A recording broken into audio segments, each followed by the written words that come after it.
Pasok kayo. Papakilala ko sa inyo mga magulang ko.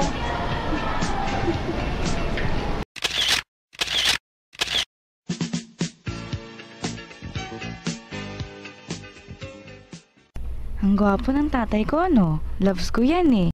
Ito naman ang Miss Universe kong nanay. Loves ko rin yan.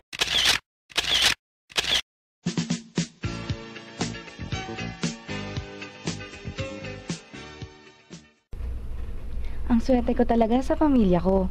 Dahil sa aking mga magulang, lumaki akong maayos, maganda, at mabait na bata. Tinuruan nila ako ng maraming bagay gaya ng pagdarasal at pagkakaroon ng takot sa Diyos. Sina mama at papa rin ang naging unang guro ko. Tinuruan nila ako magbasa, magsulat at marami pang iba. Kahit hindi kami mayaman, sobrang puno naman kami ng pagmamahalan. O ayan, dito naman tayo sa paaralan ko. Tara, samahan niyo ako.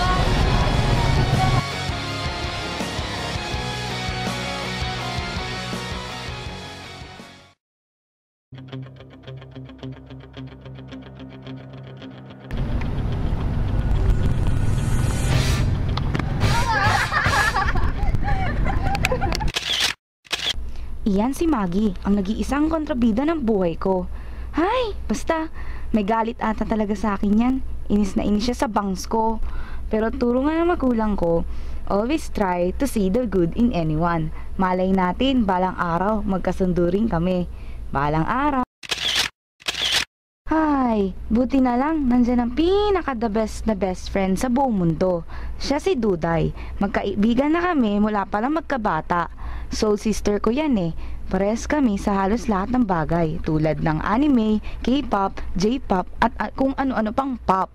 Adik kami dyan ng best friend ko, no? Kaya nga magkasundo kami eh. Oy, bes, okay ka lang ba?